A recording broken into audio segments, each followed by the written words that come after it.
नमस्कार, मैं हूं नेहा श्रीवास्तव। आप देख रहे हैं हमारा खास बुलेटिन फटाफट खबरें देखेंगे। उससे पहले रुक करते हैं बड़ी खबर का, जहां दिनेश खटीक ने मंत्री पद से दिया इस्तीफा। जल शक्ति राज्य मंत्री पद से दिनेश खटीक का इस्तीफा।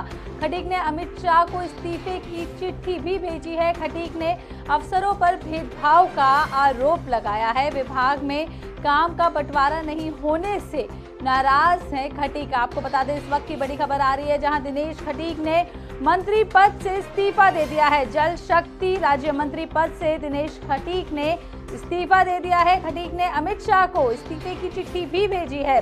खटीक ने अफसरों पर भेदभाव का आरोप लगाया है। विभाग में काम का बंटवारा नहीं होने से नाराज चल रहे थे खटीक, और उसके बाद उन्होंने अमित शाह को चिट्ठी भेज के अपना इस्तीफा दे दिया है। इस वक्त की बड़ी खबर आ रही है, जहां दिनेश खटीक ने मंत्री पद से इस्तीफा दे दिया है। आपको बता दें कि जल शक्ति राज्य मंत्री पद से उन्होंने इस्तीफा दिया है।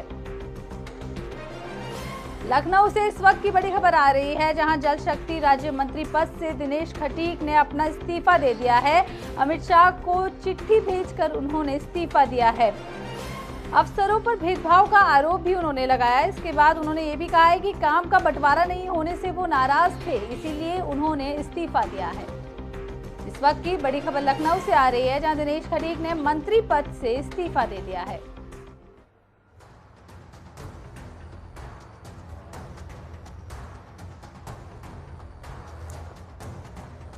लखनऊ से बड़ी खबर आ रही है, जब दिनेश खटीक ने मंत्री पद से इस्तीफा दे दिया है। जल शक्ति राज्य मंत्री पद से खटीक ने इस्तीफा दिया है। आपको बता दें कि उन्होंने अमित शाह को चिट्ठी भेजी है और इस्तीफा दिया है। वो अफसरों से नाराज चल रहे थे, उन पर भेदभाव के आरोप भी उन्होंने लगाए हैं। विभाग में काम का बंटवारा नहीं होने से वो नाराज चल रहे थे, जिसके चलते उन्होंने अपने पद से इस्तीफा दे दिया है। लखनऊ से इस वक्त की बड़ी खबर सामने आ रही है। आपको बता दें कि जल शक्ति राज्य मंत्री पद से दिनेश खटीक ने इस्तीफा दे दिया है। खटीक ने अमित शाह को चिट्ठी भेजी है और इस्तीफा दिया है। वहीं खटीक अफसरों पर भेदभाव का उन्होंने आरोप लगाया है। विभाग में काम का बंटवारा नहीं होने से वो काफी समय से नाराज भी चल रहे थे।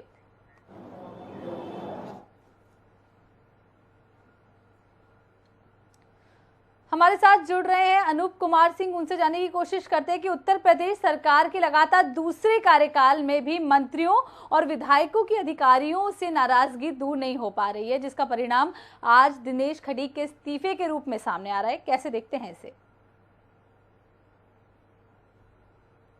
उन्होंने आरोप लगाया है था कि अधिकारी नहीं सुनते हैं।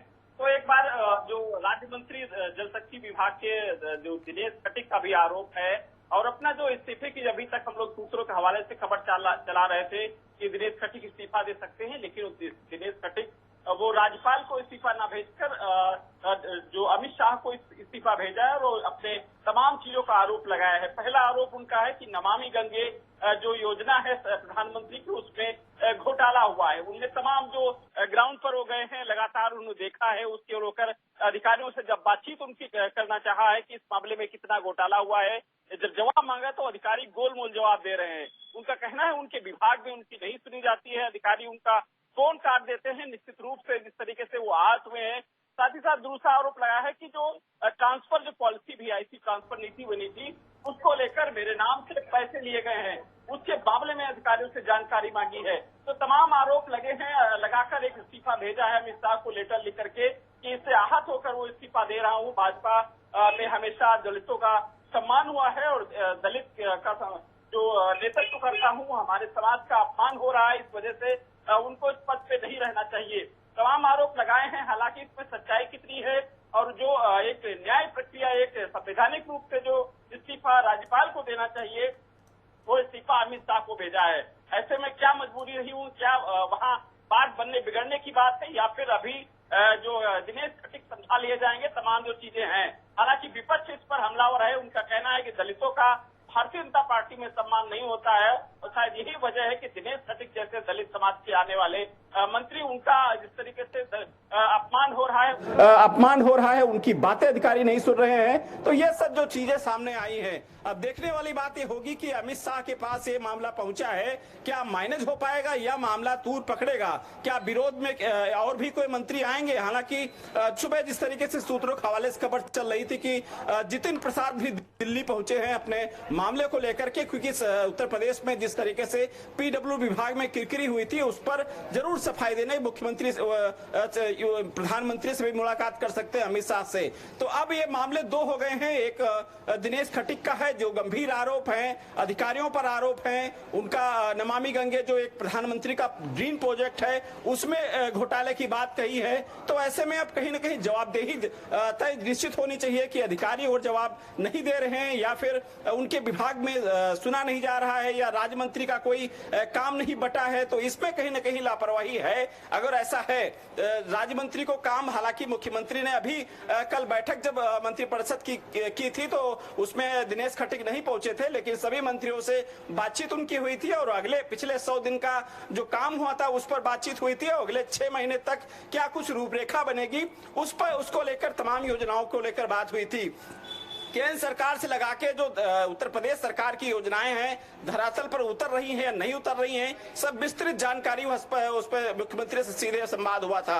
अब ये जो मामला आया है, हालांकि देखना होगा कि दिनेश खटीक का अगला इस कदम क्या होगा, क्या वो मान जाते हैं या फिर अपना इस्तीफा अधिकृत रूप से राज्यपाल को सौंपते हैं। जब तक इस्तीफा राज्यपाल को अगर नहीं सौंपा जाएगा तब तक अपने पद पे बने रहें, क्योंकि संवैधानिक पद है और संवैधानिक पद के अनुसार राज्यपाल को इस्तीफा भेजना चाहिए। जी अनूप, आपका बहुत बहुत धन्यवाद पूरी जानकारी देने के लिए। आपको बता दें कि दिनेश खटीक ने मंत्री पद से इस्तीफा दे दिया है। उन्होंने जल शक्ति राज्य मंत्री पद से इस्तीफा दिया है और उन्होंने अमित शाह को चिट्ठी लिखकर अपना इस्तीफा भेजा है। वो अफसरों पर उन्होंने भेदभाव का आरोप लगाया है। वो अफसरों से नाराज चल रहे थे, विभाग में काम के बंटवारे को लेकर वो नाराज चल रहे थे, जिसके चलते खटीक ने इस्तीफा दिया है। आपको बता दें इस वक्त की बड़ी खबर लखनऊ से आ रही थी, जहां जल शक्ति राज्य मंत्री पद से दिनेश खटीक ने इस्तीफा दे दिया है। उन्होंने इस्तीफा अमित शाह को दिया है और चिट्ठी लिखकर इस्तीफा भेजा है।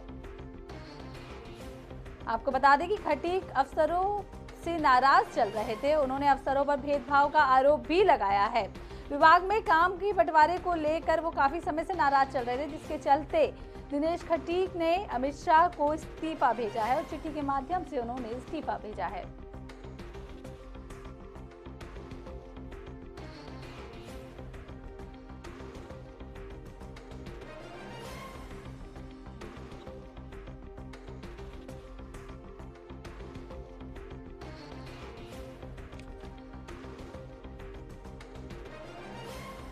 आपको बता दें कि लखनऊ से इस वक्त की बड़ी खबर सामने आ रही है, जहां दिनेश खटीक ने मंत्री पद से इस्तीफा दे दिया है। जल शक्ति राज्य मंत्री पद से उन्होंने इस्तीफा दिया है। वो अफसरों से काफी नाराज चल रहे थे। उन्होंने अफसरों पर भेदभाव का आरोप भी लगाया है। वहीं विभाग में काम का बंटवारा करने को लेकर वो नाराज चल रहे थे, जिसके कारण खटीक ने इस्तीफा भेजा है। फतेहपुर के बिंदकी कोतवाली क्षेत्र के अलियाबाद गांव में तेज रफ्तार बोलेरो ने सड़क किनारे जा रहे 2 युवकों को टक्कर मारी। हादसा इतना जोरदार था कि एक युवक की मौके पर ही मौत हो गई, जबकि दूसरा युवक गंभीर रूप से घायल हो गया। घायल युवक को इलाज के लिए अस्पताल में भर्ती कराया गया। वहीं मृत युवक के शव को पोस्टमार्टम के लिए भेज दिया गया है। अलीगढ़ के थाना अकराबाद क्षेत्र के नेशनल हाईवे पर एक अज्ञात वाहन ने बाइक सवार 2 युवकों को रौंद दिया, जिसके एक युवक की मौके पर ही मौत हो गई, जबकि दूसरा गंभीर रूप से घायल बताया जा रहा है। सूचना पर पहुंची पुलिस ने घायल को जिला अस्पताल में भर्ती कराया और शव को पोस्टमार्टम के लिए भेजा।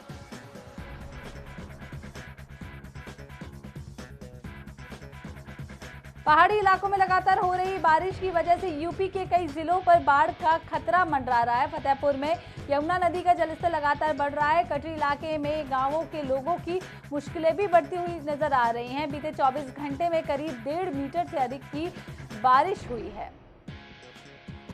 मुजफ्फरनगर में महामंडलेश्वर गीता मनीषी स्वामी ज्ञानानंद महाराज के सानिध्य में जिला कारागार में दिव्य गीता सत्संग कराया गया। इस दौरान कारागार में कैदियों को महाराज जी के प्रवचनों को सुनाया गया। स्वामी ज्ञानानंद ने बंदियों को जेल से बाहर निकलकर सही मार्ग पर चलने के बारे में बताया। फतेहपुर के कल्याणपुर थाना क्षेत्र में हसनापुर गांव में मकान से शटरिंग खोलते समय एक मजदूर करंट की चपेट में आ गया। करंट लगने से मजदूर की मौके पर ही मौत हो गई, जिससे पूरे इलाके में कोहराम मच गया है। वहीं मौके पर पहुंची पुलिस ने शव को कब्जे में लेकर पोस्टमार्टम के लिए भेजा। बिजनौर के थाना हल्दौर क्षेत्र में झालू नहर में एक अज्ञात युवक की लाश मिली है। इलाके के लोगों ने तत्काल पुलिस को सूचना दी, जिसके बाद मौके पर पहुंची पुलिस ने शव को पानी से बाहर निकाल कर उसे पोस्टमार्टम के लिए भेज दिया। मृत युवक की अभी तक पहचान नहीं हो पाई है। उत्तर प्रदेश के पूर्व उप मुख्यमंत्री स्वर्गीय बाबू नारायण सिंह जी की 35वीं पुण्यतिथि के अवसर पर नसीरपुर गांव स्थित प्रेरणा स्थल फार्म हाउस पर उनकी समाधि स्थल पर श्रद्धांजलि अर्पित की गई है। इस मौके पर बाबू नारायण सिंह जी के पुत्र मीरा पुत्र विधायक चंदन चौहान और उनके परिजनों ने समाधि स्थल पर हवन पूजन कर अपनी श्रद्धांजलि अर्पित की। आगरा के रामकृष्ण इंटर कॉलेज में गरीब छात्रों की मदद के लिए एक अनोखी पहल की गई है, जिसके तहत कॉलेज में गुल्लक रखे गए हैं। इन गुल्लकों में छात्र और कर्मचारी पैसा जमा करते हैं। जहां पढ़ने वाले जिस स्टूडेंट को फीस के लिए पैसे की जरूरत होती है, उसे कॉलेज प्रबंधन गुल्लक तोड़कर मदद करता है। औरैया के चमरौआ गांव में अज्ञात कारणों से एक बंगले में आग लग गई, जिसमें गेहूं, साइकिल और जानवरों का रखा हुआ भूसा जलकर खाक हो गया। घटना की जानकारी होते ही फायर ब्रिगेड की गाड़ियों ने आग पर काबू पाया। मथुरा के पूर्व केंद्रीय राज्य मंत्री और सांसद प्रताप चंद्र सारंगी वृंदावन पहुंचे, जहां उन्होंने श्री राधा किशोरी सेवा धाम आश्रम में महामंडलेश्वर इंद्र देवस्वरानंद सरस्वती जी की महाराज से मुलाकात कर आशीर्वाद लिया। पत्रकारों से बातचीत करते हुए ज्ञानव्यापी मुद्दे पर कहा कि वहां हिंदू मंदिर के सभी साक्ष्य मौजूद हैं। अदालत से जल्द हिंदुओं के पक्ष में निर्णय आएगा। एक निजी यात्रा में पीएम नरेंद्र मोदी 25 जुलाई को कानपुर आएंगे, जहां वो स्वर्गीय चौधरी हरमोहन सिंह यादव की पुण्यतिथि में शामिल होंगे, जिसके बाद पीएम मोदी मेहरबान सिंह के पुरवा में आयोजित कार्यक्रम में मुख्य अतिथि होंगे। एलओसी पर देश की सेवा में शहीद हुए सूबेदार भगवान सिंह का तिरंगा में लिपटा पार्थिव शरीर शाम को उनके पैतृक गांव पहुंचाया गया, जहां उन्हें नम आंखों से अंतिम विदाई भी दी गई। इस दौरान प्रदेश के कैबिनेट और राज्य मंत्री सहित जनप्रतिनिधि, जिले और स्थानीय प्रशासन के लोग भी मौजूद रहे। रायबरेली के भदोघर थाना क्षेत्र के पास एक भीषण सड़क हादसा हो गया, जिसमें इको स्पोर्ट कार व ट्रक के बीच टक्कर हो गई। घटना को सूचना पर पहुंची पुलिस ने जेसीबी के माध्यम से कार के अंदर फंसे 5 लोगों को बाहर निकाला, लेकिन उन्हें डॉक्टरों ने मृत घोषित कर दिया। यूपी के हरदोई में बीएसएनएल कर्मचारियों की मिलीभगत से गोरख धंधे की खबर सामने आई है, जहां आधार कार्ड बनाने के नाम पर जबरदस्ती बीएसएनएल का सिम कार्ड बेचा जा रहा है। घटना की जानकारी मिलने पर सिटी मजिस्ट्रेट ने छापेमारी कर मुकदमा भी दर्ज कर लिया और कार्रवाई के निर्देश दिए हैं। कानपुर देहात में एक वीडियो सोशल मीडिया पर तेजी से वायरल हो रहा है। वायरल वीडियो में छोटे छोटे बच्चे स्कूल की छत पर रखी पानी की टंकी को साफ करते हुए नजर आ रहे हैं। वीडियो में देखा जा सकता है कि मौके पर मौजूद एक अध्यापक बच्चों से पानी की टंकी साफ कराते हुए दिखाई दे रहा है। स्कूल के बच्चों से पानी टंकी साफ कराने का वीडियो सोशल मीडिया पर वायरल होने के बाद विद्यालय प्रबंधन पर कार्रवाई की मांग की गई है। वहीं बेसिक शिक्षा अधिकारी ने वीडियो की जांच कर कार्रवाई करने की बात भी कही है। बीसीए रिद्धि पांडे ने कहा है कि अगर सत्यता पाई गई तो दोषियों पर कड़ी कार्रवाई की जाएगी। साल 2021 में 1,63,370 लोगों ने भारतीय नागरिकता छोड़कर अन्य देशों की नागरिकता ग्रहण कर ली है। ये जानकारी लोकसभा में एक सवाल के जवाब में दी गई है। आंकड़ों के मुताबिक रोजाना करीब 358 लोग भारत की नागरिकता को छोड़ रहे हैं, जबकि 3 साल में 3,92,000 भारतीयों ने नागरिकता छोड़ी है। लखनऊ के केजीएमयू अस्पताल में भी इलाज और पंजीकरण अब महंगा होने वाला है। केजीएमयू में पंजीकरण 50 रुपए की वजह अब 100 रुपए में किया जाएगा। इसके अलावा इलाज में 10% की बढ़ोतरी भी होगी। यह फैसला 22 जुलाई को होने वाली कार्य परिषद बैठक में लिया गया।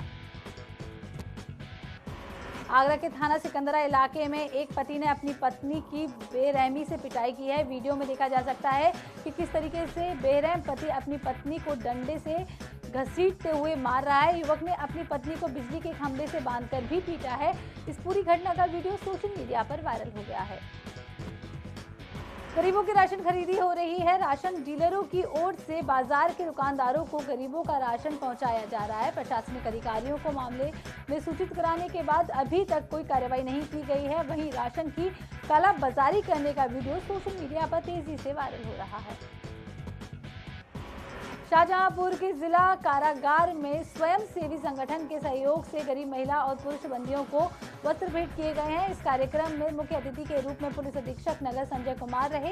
कार्यक्रम के दौरान महिला बंदियों के साथ रह रहे मासूम बच्चों को भी खाने पीने की सामग्री वितरित की गई। एसपी ने सभी बंदियों को जागरूक भी किया। मुजफ्फरनगर के कांवड़ मेले के दौरान एक शिविर के शुभारंभ में मुख्य अतिथि के रूप में जूना आखड़ा के महामंडलेश्वर यति नरसिंहानंद भी शामिल हुए हैं। इस दौरान उन्होंने कहा है कि लुलु मॉल जिहादियों का अड्डा है और विदेशों का पैसा अपने देश में इन्वेस्ट होने से विनाश का कारण बना हुआ है। इस दौरान उन्होंने महात्मा गांधी को लेकर भी टिप्पणी की। लखीमपुर खीरी के थाना मलानी के पुलिस चौकी कुकरा क्षेत्र में थाना रोपाई की मजदूरी मांगने गए एक मजदूर पर लोहे की रॉड से हमला कर दिया गया, जिससे युवक के सर फट गया और उसकी मौके पर ही मौत हो गई। मृतक के परिजन ने तत्काल पुलिस को सूचना दी। मौके पर पहुंची पुलिस ने मामला दर्ज कर जांच की। कानपुर में जून महीने में जुमे की नमाज के बाद हुई हिंसा मामले में लगातार कार्रवाई जारी है। प्रशासन मास्टरमाइंड हयात जफर हाशमी पर एनएसए लगाने की तैयारी कर रहा है। एनएसए लगाने के लिए पुलिस जिलाधिकारी को पत्र भी भेजेगी। जिलाधिकारी की संतुष्टि के बाद भी जफर हाशमी पर एनएसए के तहत कार्रवाई होगी। साइकिल चलाने के जुनून ने बैठी खाना आशिम का पूरा देश ठिकाना बना दिया है। सोशल मीडिया पर बैठी खाना पेज बनाकर लोगों ने पूरे भारत का दर्शन कराने निकले। आशिम 14 राज्यों का सफर कर आगरा पहुंचे हैं और ताजमहल का दीदार किया। आशिम लोगों को गो ग्रीन गो क्लीन का संदेश दे रहे हैं। रामपुर के राजकीय आश्रम पद्धति इंटर कॉलेज में करीब 150 से अधिक छात्रों ने खुद को छात्रावास में कैद कर लिया है और छत पर चढ़कर जिलाधिकारी से मिलने की मांग करते हुए प्रदर्शन भी किया है। 3 से 4 घंटे तक चले हंगामे के बाद मौके पर जिलाधिकारी ने छात्रों से उनकी शिकायतें सुनी। छात्रों ने खाने में कीड़े मिलने जैसी कई समस्याओं को डीएम के सामने रखा। गोरखपुर में एक मां ने अपनी 5 साल की बच्ची को चाकू गर्म करके 17 जगह दाग दिया। मासूम की गलती बस इतनी थी कि वो स्कूल जाने से मना कर रही थी। घटना की जानकारी पर पिता ने गीडा थाने में अपनी पत्नी के खिलाफ केस दर्ज कराया, जिसके बाद पुलिस ने आरोपी मां को गिरफ्तार कर लिया है। हाथरस की सादाबाद पुलिस को बड़ी कामयाबी मिली है, जहां चेकिंग के दौरान पुलिस ने 1 किलो 70 ग्राम नशीली पाउडर के साथ 3 पिस्टल 2 तमंचा बरामद कर आरोपियों को गिरफ्तार कर लिया है। आगरा में हो रही बारिश से गांव वालों को काफी मुसीबतों का सामना करना पड़ा है। बच्चे गंदे पानी में होकर स्कूल जाने के लिए मजबूर है। वहीं पानी निकास के लिए ग्रामीणों ने अधिकारियों और जनप्रतिनिधियों से गुहार लगाने को बावजूद प्रशासन की ओर से कोई भी कदम नहीं उठाया गया है। फर्रुखाबाद के फतेहगढ़ कोतवाली क्षेत्र से चोरी की घटना सामने आई है, जहां चोरों ने मंदिर में रखे बक्से से ठाकुर जी की मूर्ति समेत 90,000 की नकदी और 2 सोने के कंगन भी चोरी कर लिए, जिसके बाद सूचना पर पहुंची पुलिस मामले की जांच कर रही है। बदायूं में लगातार हो रही बारिश अब थम चुकी है, जिसके बाद मौसम साफ होने से किसानों के चेहरे पर रौनक लौट आई है। क्षेत्र में लाइट न आने की वजह से फसल की सिंचाई नहीं हो रही थी। वहीं अब बारिश होने के बाद किसानों ने फिर से आशा की किरण जागी है। फर्रुखाबाद के फतेहगढ़ कोतवाली क्षेत्र में चोरों ने एक आंगनवाड़ी सहायिका के घर को निशाना बनाया, जहां चोरों ने 15,000 की नकदी समेत 3 मोबाइल चोर ले गए। घटना की जानकारी पर पहुंची पुलिस मामले की जांच कर रही है। अलीगढ़ अल्पसंख्यक कांग्रेस के प्रदेश सचिव विंसेंट जोयल ने प्रेस कॉन्फ्रेंस करते हुए कहा है कि बैंकिंग कानून संशोधन विधेयक देश को बर्बाद कर देगा। बैंक की नौकरियों में आरक्षण बंद हो जाएगा। सरकारी बैंकों के निजीकरण के लिए मॉनसून सत्र में लाए जाने वाला बैंकिंग कानून संशोधन विधेयक देश हित में नहीं है। देवरिया जनपद के डीएम जितेंद्र प्रताप सिंह ने बीएसए कार्यालय और निदेशक कृषि कार्यालय का औचक निरीक्षण कर जायजा लिया, जिसमें निरीक्षण के दौरान 23 कर्मचारी अनुपस्थित मिले। डीएम जितेंद्र प्रताप सिंह ने अनुपस्थित कर्मचारी पर कड़ी कार्रवाई करने के आदेश दिए। श्रावस्ती के हरिहरपुर रानी ब्लॉक के सरकारी विद्यालय में छात्रों के क्लास में डांस का एक वीडियो वायरल हो रहा है। अध्यापक की मौजूदगी में छात्र भोजपुर के अश्लील गानों पर डांस करते हुए नजर आ रहे हैं। लखनऊ के अमौसी स्थित एयरपोर्ट में कस्टम विभाग को बड़ी सफलता मिली है। वहां एक यात्री के पास से एयरगन और आर्म्स एसेसरीज बरामद की गई हैं, जिसकी कीमत लगभग 20,54,000 रुपए बताई जा रही है। वहीं सूचना पर पहुंची पुलिस आरोपी से पूछताछ कर रही है।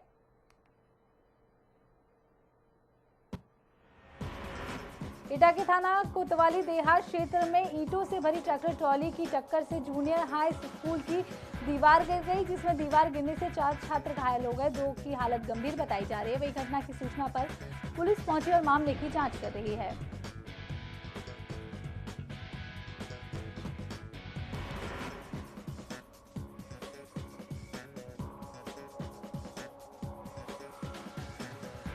बदायूं के कादर चौक क्षेत्र में बाइक सवार ने साइकिल सवार को टक्कर मार दी। हादसे में साइकिल सवार युवक की देर रात इलाज के दौरान मौत हो गई, जबकि बाइक सवार युवक घायल है, जिसकी हालत गंभीर बताई जा रही है। सहारनपुर जिले में जल भराव की वजह से ग्रामीण और कांवड़िए गंदे पानी में गुजरने से मजबूर हैं। जल भराव से लोगों को खासी परेशानी का सामना करना पड़ रहा है। कोटाद्वार में लैंडोन में वन विभाग के दुगड्डा रेंज के अंतर्गत गोदीबड़ी गांव में घात लगाए गुलदार ने हमला कर एक महिला को मौत के घाट उतार दिया। जानकारी के मुताबिक महिला बच्चे को स्कूल छोड़कर वापस लौट रही थी। इसी दौरान गुलदार ने पीछे से महिला पर हमला कर दिया और खींचकर झाड़ियों में ले गया। गुलदार के हमले से महिला की मौके पर ही मौत हो गई। सीएम पुष्कर सिंह धामी बारिश होने के बावजूद हरिद्वार पहुंचे हैं, जहां उन्होंने हरिद्वार आने वाले कांवड़ियों का स्वागत किया। इस बार की कांवड़ यात्रा करीब 2.5 साल बाद शुरू हुई है। वहीं कांवड़ियों के स्वागत के दौरान हरिद्वार के कई भाजपा विधायक भी मौजूद रहे। सुरक्षा व्यवस्था के मद्देनजर पुलिस प्रशासन भी मुस्तैद रहा। ऋषिकेश के बद्रीनाथ राजमार्ग के नरकोटा के पास बन रहा निर्माणाधीन बाईपास पुल की सेटरिंग गिरने से आधा दर्जन से ज्यादा मजदूर घायल हो गए हैं, जिसमें 3 से 4 लोगों के सेटरिंग से नीचे दबे होने की आशंका जताई जा रही है। वहीं मौके पर पहुंची पुलिस ने प्रशासन और रेस्क्यू टीम में दबे हुए लोगों को निकालने में जुट गई है। फिलहाल इस बुलेटिन में इतना ही। देखते रहिए जनता टीवी। नमस्कार।